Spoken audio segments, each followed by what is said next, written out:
आणि सरकारच्या कर्जमाफीच्या घोषणेविरोधात किंबहुना धोरणाविरोधात नगरच्या राहुरीमधल्या 2 गावांमधले शेतकरी कमालीचे नाराज आहेत। वर्शिंदे आणि वाबळेवाडी गावामध्ये नियमितपणे कर्ज भरणाऱ्या शेतकऱ्यांनी कर्ज न भरण्याचा ठराव मंजूर केला, तर तिकडे नांदेडच्या अर्धापूर तालुक्यात कर्जच न भरण्याची शपथ शेतकऱ्यांनी घेतली आहे। या आधीच्या थकबाकीदारांना 3 लाखांपर्यंत आणि चालू थकबाकीदारांना 1.5 लाखांचं कर्ज माफ व्हावं अशी मागणी करण्यात आली आहे। त्यामुळे सरकारसाठी आता आणखी नवी डोकेदुखी निर्माण होण्याची शक्यता आहे।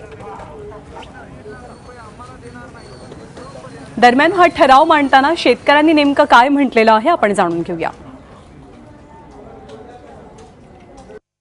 आम्ही कर्ज भरतो, पण आमची कर्ज भरण्याची पद्धत कशी आहे? किस्ता आली म्हणजे कुणी बैल विक, कुणी गाय व शेळ्या व मेंढ्या व, कुणी सोनं गाण टाक, काही आपल्या स्वतःच्या मंडळीचे मणिमंगलसूत्र गाण टाकून सुद्धा पैसे याजाना काहींनी व्याजाना काढून हे कर्ज भरलेलं आहे।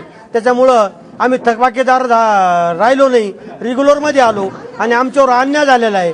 तरी शासनानं आमच्या या सूचनेचा विचार करून आम्हाला सुद्धा इथं संपूर्ण कर्जमाफी करावा अशी आमची आग्रहाची सगळ्यांची विनंती आहे।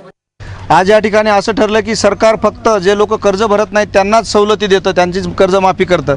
आम्ही इथून पुढे आम्ही कर्ज भरणार नाही आणि आम्ही थकबाकीदार होऊन जोपर्यंत आम्हाला माफी मिळणार नाही, कर्ज माफ होणार नाही, तोपर्यंत आम्ही कर्ज भरणार नाही अशी शपथ या ठिकाणी शेतकऱ्यांनी घेतली। थकबाकीदारांना जे 1.5 लाख माफी दिली ते 3 लाख करावं, 3 लाखापर्यंत, कारण शेतकऱ्यांना 3 लाखापर्यंत पीक कर्ज देण्यात येतं आणि चालू बाकीदारांना जर त्याला द्यायचे तर त्यांनी 1.5 लाख रुपये चालू बाकीदारांना द्यावं। 25,000 रुपये देऊन हे एका वर्षाचं व्याजच फक्त दिल्यासारखं व्हायलंय, हे शेतकऱ्याच्या तोंडाला पाणी पुसल्यासारखं व्हायलंय। चालू बाकीदारांना या सवलतीचा लाभ मिळाला पाहिजे म्हणून आम्ही या ठिकाणी हे आज मीटिंग घेऊ।